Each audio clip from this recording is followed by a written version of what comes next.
Sabe quando tu tá lendo um livro e antes de terminar o prólogo, tu já entendeu que aquele vai ser um novo livro favorito na tua vida? Esse livro foi assim pra mim. Esse livro se chama Na Casa dos Sonhos, da Carmen Maria Machado. E ele é uma autobiografia da história dela, de quando ela viveu um relacionamento abusivo com uma outra mulher. Ao longo desse livro inteiro, ela vai tanto recontar essa história da vida dela, quanto falar sobre essa grande questão de relacionamentos abusivos na vivência de pessoas LGBT, né? Que ela chama das pessoas queer. Porque é muito pouco comentado de relacionamentos LGBT em que existe um tipo de relacionamento abusivo, uma violência doméstica, violência psicológica e tal. Isso não costuma ser comentado a respeito, não costuma ser divulgado. Isso é muito mais uma coisa, né, que acontece na vivência de relacionamentos heterossexuais.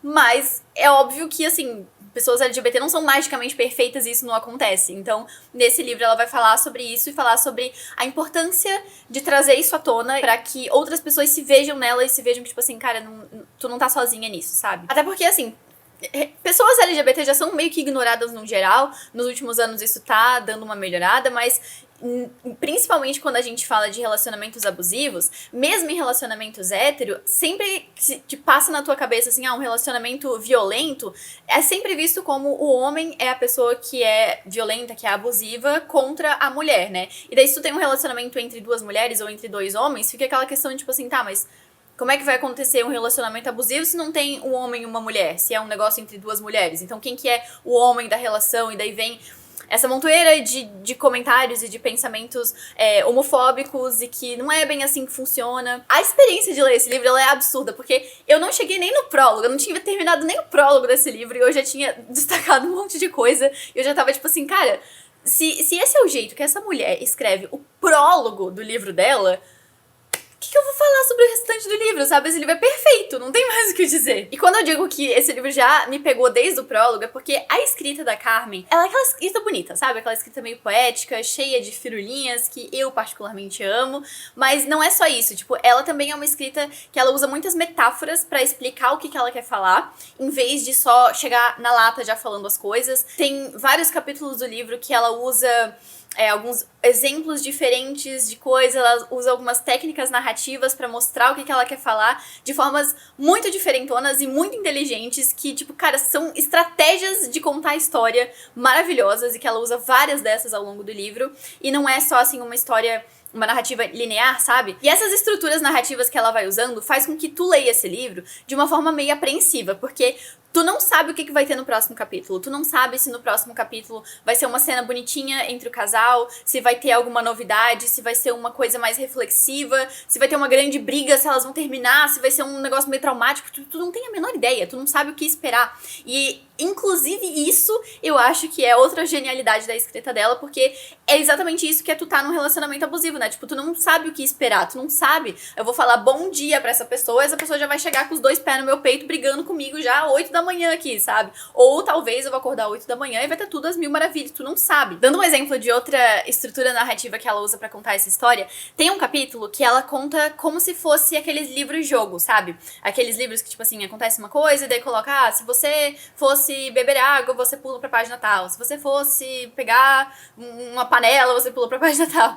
E nesse capítulo ela vai contar de um dia em que ela acordou de manhã e a namorada dela tava simplesmente puta da cara com ela porque ela se mexeu muito durante a noite. E daí a namorada não conseguiu dormir. E daí ela coloca ali algumas opções de coisas que ela poderia falar pra namorada e que daí tu vai pular naquela cena. Então ela coloca tipo assim, se você pediria desculpas, pule para a página tal. Se você pediria pra ela te acordar da próxima vez que tu começasse a se mexer muito de noite, pule pra página tal. Se você sairia dali o mais rápido possível, pule pra página tal. E daí tu vai pra cada uma dessas páginas ver como que seria aquele cenário, né? Se ela pedisse desculpas, aí a namorada acha que ela não tá sendo sincera. Se ela fala pra namorada acordar ela da próxima vez que ela se mexe, aí a namorada fica irritada porque, tipo assim, parece que tu não tá tentando o suficiente na relação. Se tu tenta fugir, ela fala, tipo assim, até parece que tu realmente faria isso. E assim ela vai seguindo, tendo vários cenários diferentes, né? Várias opções diferentes que poderiam ter acontecido.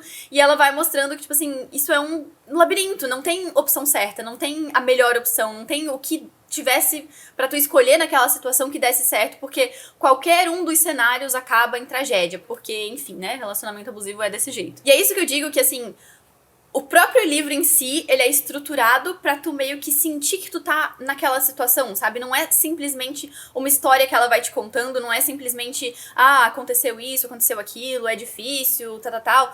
Ela tenta te colocar naquela situação, ela tenta te colocar naquele cenário pra tu entender o que ela tá passando. Porque esse, na minha opinião, é o maior desafio de quem passa por relacionamento abusivo, né? Porque ninguém te entende. Ela fala justamente isso. Ela fala que depois, né, quando ela terminou com essa namorada, ela tentava conversar com as pessoas e falar: olha, aquela minha ex-namorada lá, ela era abusiva comigo. E as pessoas ficavam tipo: não, a fulana era uma querida. Até parece que ela faria esse tipo de coisa. Ah, não, mas é que amor é difícil mesmo. Às vezes tu tem que se esforçar muito pra que as coisas dê certo. E existem briguinhas, é normal em casal, né? Ou tipo assim, não, mas tu tá exagerando, não deve ter sido tão ruim assim. Tipo, as pessoas não acreditavam nela quando ela contava sobre a história dela, e daí ela se sentia desamparada ali, né? Tipo assim, meu Deus, será que isso realmente aconteceu? Parece que tá todo mundo fazendo um gaslight com ela, que gaslight era basicamente o que essa namorada fez com ela, que é quando, tipo assim, qualquer coisa que ela falava, a namorada dela, tipo, repetia as frases que ela falava no tom de deboche, pra parecer que ela tava falando coisas absurdas. Ou as coisas que ela fazia, a namorada falava que ela tava sempre tentando provocar ela. Ou que qualquer pessoa que ela olhasse na rua, ela tava tentando trair a namorada com aquela pessoa, com uma atendente aleatória de mercado, com qualquer amigo que ela tinha. Tudo que acontecia, essa namorada dela dava uma forma de reestruturar o cenário pra virar um caos, uma confusão. Uma das primeiras cenas de quando tu começa a sentir bandeirinhas vermelhas aparecendo, a Carmen tá no banheiro do trabalho, ela ouve uma moça chorando e ela vai conversar com essa moça fala, começa, né, falar da vida dela lá pra elas começam a conversar, elas passam 2 horas conversando, e enquanto elas estão conversando, a Carmen não olha pro celular, né, porque tipo assim, poxa, tu tá conversando aqui com uma mulher que tá chorando as pitangas pra ti, tu não vai ser a chata que vai ficar ali conferindo a notificação do celular. Só que nesse meio tempo, nessas 2 horas, a namorada ligou pra ela algumas vezes e ela não respondia, e no fim a namorada fica puta da cara com ela porque ela não tava respondendo, sabe?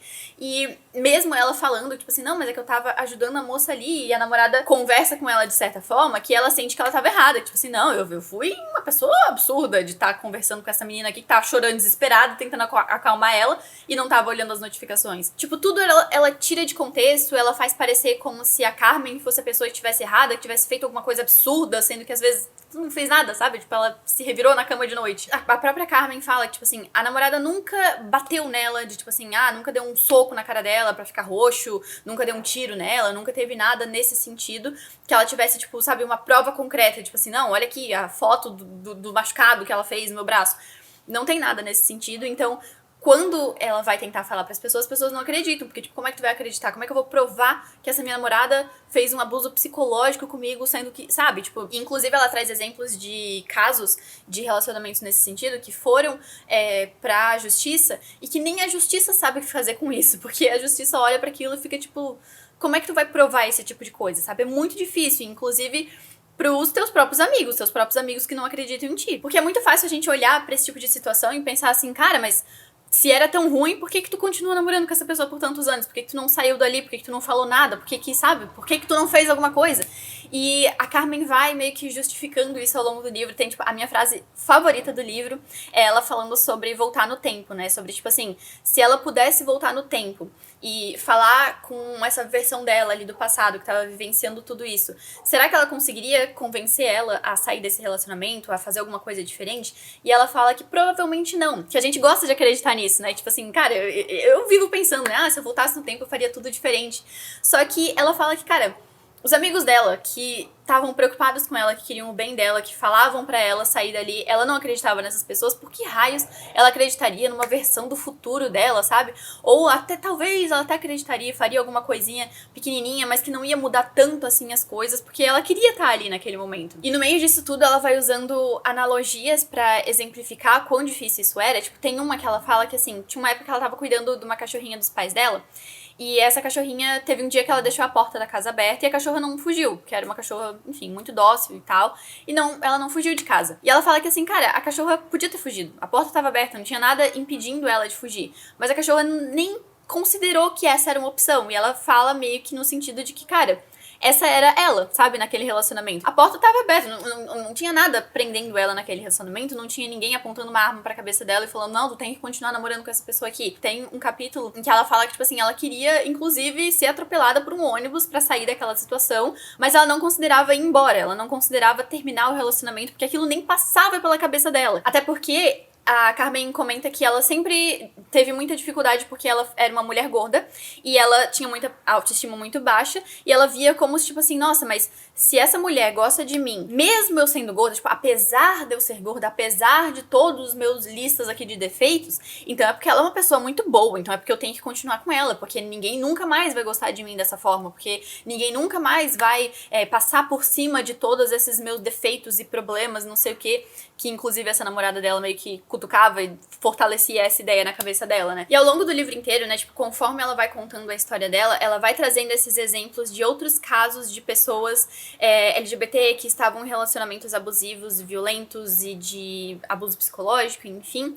E ela vai usando esses exemplos e trazendo principalmente a ideia do silenciamento de arquivo, ou apagamento de arquivo, não lembro exatamente qual que é a palavra que ela usa. Esse é um conceito que eu não conhecia e que ela já traz logo no prólogo, em que ela vai falando que, assim, quando tem essas histórias LGBT, a gente tem muito essa noção de que, tipo, cara, as pessoas LGBT sempre tiveram muita dificuldade no mundo, sempre teve muito preconceito, homofobia, papapá. Então, quando a gente fala de histórias LGBT, tem essa vontade de tentar mostrar como se isso fosse uma coisa sempre positiva, sempre bonitinho, pra tirar esse estigma de que isso é algo errado que sempre existiu no passado. Só que, nessa grande tentativa de construir essa narrativa de que pessoas LGBT ou que relacionamentos LGBT é tudo sempre lindo, sempre maravilhoso, isso dá uma apagada nas histórias como a da Carmen, de pessoas que sofreram abuso nesses relacionamentos. Porque não é porque a pessoa tem uma sexualidade diferente que ela não vai ser uma pessoa escrota. Se essa pessoa é uma pessoa babaca, uma pessoa abusiva, ela vai ser abusiva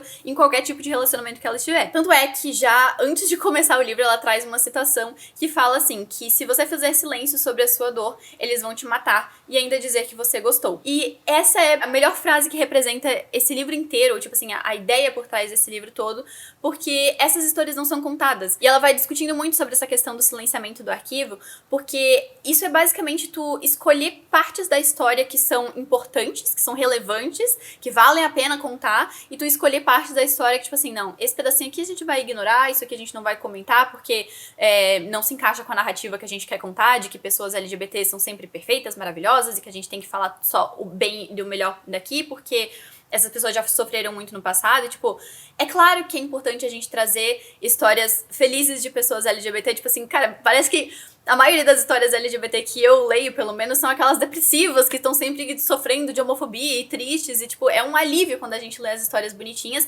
mas é importante tu ter também essas histórias tipo da Carmen, que sim, existem histórias bonitinhas, mas também existe esse lado horrível que existe na história, e que não dá pra gente só tentar ignorar e passar pano, e tipo assim, não, mas não vamos falar sobre isso, né, para, porque isso existe, e se a gente não fala sobre esse tipo de coisa, as pessoas que sofrem disso se sentem sozinhas, né, assim, tipo assim, meu Deus, ninguém nunca na vida passou por isso, e daí que nem a Carmen tenta contar pras pessoas, as pessoas não acreditam nela, porque meio que não tem outras histórias que corroboram essa narrativa ali. E é por isso que eu recomendo esse livro pra qualquer pessoa que gosta desse tipo de história com uma escrita muito bonita, que traz sobre temas pesados, principalmente essas histórias que botam uma luz, né? Tipo um holofote, assim, em coisas que geralmente são apagadas, que são esquecidas, que são ignoradas. Inclusive, esse livro me lembrou muito desse outro aqui, Eu Tenho um Nome, da Chanel Miller, que inclusive eu já fiz resenha sobre ele aqui no canal, eu vou deixar linkado aqui nos cards e aqui no vídeo, aqui embaixo também. Esse livro aqui vai falar sobre uma mulher que ela foi violentada